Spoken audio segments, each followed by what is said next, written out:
धन्यवाद सभापति महोदय। आपने इतने महत्वपूर्ण ऐतिहासिक संवैधानिक संशोधन पर बोलने का, इस चर्चा में भाग लेने का अवसर दिया। हम अपनी पार्टी लोक जनशक्ति पार्टी, अपने नेता राष्ट्रीय अध्यक्ष श्री चिराग पासवान जी, समस्तीपुर की देवतुल्य जनता और बिहार की तमाम बेटी बहनों की ओर से नारी शक्ति वंदन अधिनियम के समर्थन में बोलने के लिए खड़े हुए हैं। अपनी बात शुरू करने से पहले हम एक कोट पढ़ना चाहेंगे। A statesman is one who thinks of the future generations, while a politician is one who thinks of the upcoming elections. ये हम इसीलिए कोट करें क्योंकि जो स्टेट्समैन स्पिरिट हमारे नेता राष्ट्रीय अध्यक्ष श्री चिराग पासवान जी ने दिखाया है वो काबिलिए तारीफ है। बिना किसी लीगल इन्फोर्समेंट के उन्होंने 40% महिलाओं को 2024 की लोकसभा में चुनाव में जिता करके इस सदन में बिहार का प्रतिनिधित्व करने के लिए भेजा और इसके हम सदा आभारी रहेंगे कि महज 25 साल की युवा सांसद उनके वजह से इस सदन में जीत करके आई और बिहार की जनता का प्रतिनिधित्व कर रही हैं। हमारी शास्त्रों में लिखा है यत्र नार्यस्तु पूज्यन्ते रमन्ते तत्र देवता। इसका अर्थ है कि जिस घर में, जिस समाज में नारी को पूजा जाता है वहां पे देवता अर्थात सुख, शांति और समृद्धि का वास होता है।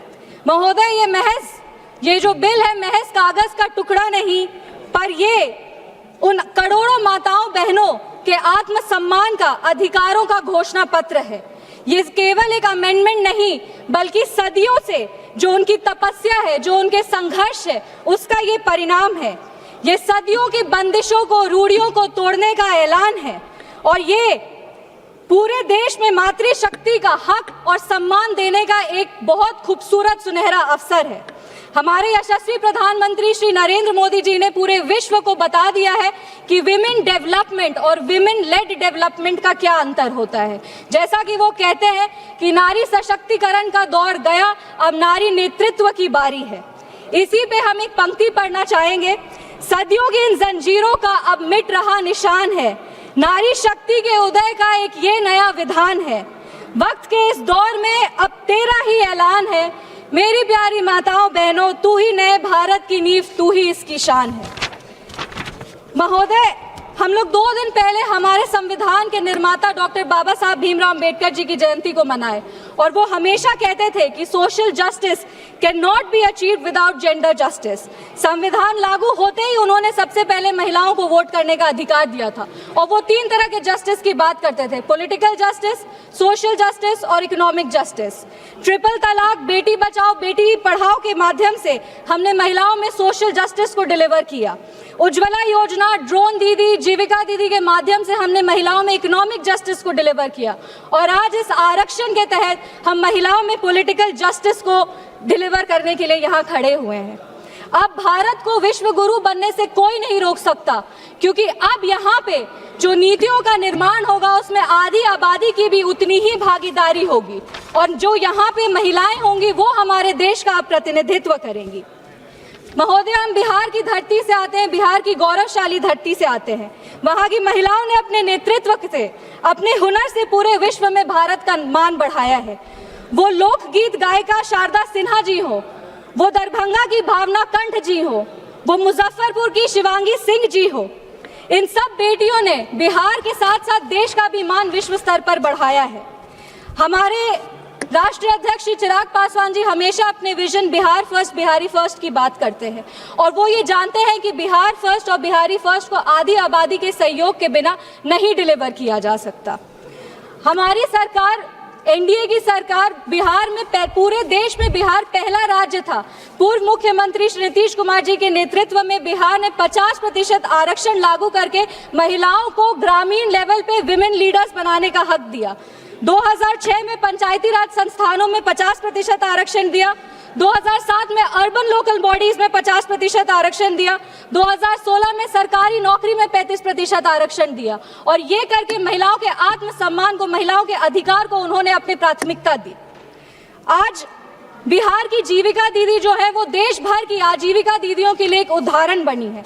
लेकिन इस देश का और ये बिहार का विडंबना है कि जहां एक तरफ एनडीए ने बेटियों को, माताओं को, बहनों को आगे रखा, वहीं बिहार के विपक्ष की एक पार्टी है जिनके सांसद सरेआम सदन में इस बिल को फाड़ के टुकड़ा टुकड़ा किए थे, बेटियों के सपने को चूर चूर इसी सदन में किए थे। वो और कोई नहीं, सुरेंद्र यादव जी हैं। आज हमारे यशस्वी प्रधानमंत्री श्री नरेंद्र मोदी जी की विजनरी लीडरशिप, उन्होंने जो विजनरी लीडरशिप दिखाई है वो इस देश की माँ, बेटियों और बहनों के लिए एक नए युग की शुरुआत है। उन्होंने सिर्फ आरक्षण ही नहीं दिया, उन्होंने संरक्षण, सम्मान और सशक्त नेतृत्व का भी अधिकार दिया। विपक्ष भले ही एक महिला प्रधानमंत्री बनाए, लेकिन इस देश का दुर्भाग्य है कि उस महिला प्रधानमंत्री ने महिलाओं के लिए कुछ नहीं किया। 1984 में ब्रूट मेजॉरिटी के बावजूद वो इस विधेयक को पारित नहीं कर पाए। 2010 में राज्यसभा से पास होने के बाद लोकसभा में भी विपक्ष के साथ होने के बावजूद वो इस बिल को पारित नहीं कर पाए, और ये सिर्फ और सिर्फ इसीलिए हुआ क्योंकि इनका पॉलिटिकल विल तब भी नहीं था इसको पारित करने का, और इनका पॉलिटिकल विल आज भी नहीं है इसको पारित करने का।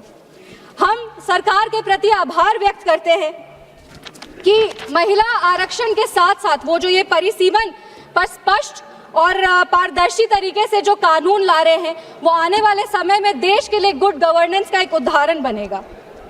परिसीमन का असली उद्देश्य है गुड गवर्नेंस, अकाउंटेबिलिटी और ट्रांसपेरेंसी। हमारे लिए वर्तमान की ये चुनौती है कि लगभग हमारे लोकसभा क्षेत्र में 20 से 25 लाख वोटर होते हैं और उनका प्रतिनिधित्व करना एक सांसद के लिए मुश्किल होता है। परिसीमन के बाद लोकसभा की सीटें लगभग 800 से ज्यादा हो जाएंगी। छोटे और बेहतर क्षेत्र तैयार होंगे जिनका प्रतिनिधित्व करना आसान होगा, अधिक प्रभावी प्रशासन होगा और प्रशासनिक तौर से भी एडमिनिस्ट्रेशन जो है वो बेटर होगा। रिसोर्स एलोकेशन जो है वो और बेहतर हो जाएगा और सांसद का जो एक्सेसिबिलिटी है वो भी बढ़ जाएगा। सांसद जनता के प्रति जा करके उनकी बातों को भी समझ सकते हैं और उनके आवाज को और प्रखरता से रख सकते हैं। योजनाओं का जो लाभ है वो अंतिम व्यक्ति तक पहुंचेगा और तेज गति से पहुंचेगा। डीलिमिटेशन एक बहाना है। सच बात तो ये है कि डीलिमिटेशन की आड़ में विपक्ष महिला सशक्तिकरण को रोकने का प्रयास कर रही है, महिला आरक्षण को रोकने का प्रयास कर रही है। हमारी जो माताएं बहनें हैं वो कई वर्ष से उनको साइलेंट वोटर्स कहा जा रहा है, पर अब समय आ गया है कि वो ये साइलेंट वोटर्स नहीं बल्कि लॉ मेकर्स बने।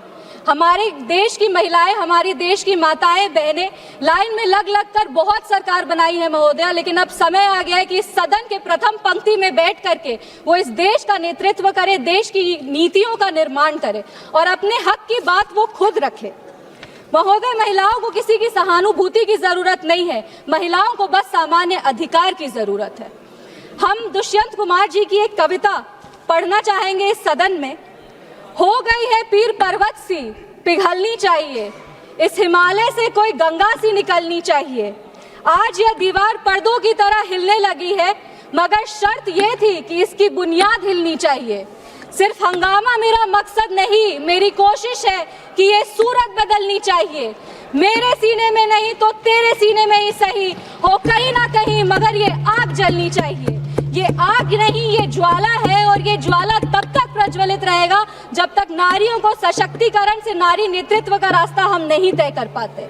बिहार की बेटी, देश की बेटी होने के नाते हम तमाम माताओं बहनों को शुभकामनाएं देंगे और विपक्ष से विनम्र अनुरोध करेंगे कि साथ में आइए और बेटी के हक की लड़ाई लड़िए और इस विधेयक को पारित करिए। बहुत बहुत धन्यवाद। जय हिंद, जय बिहार।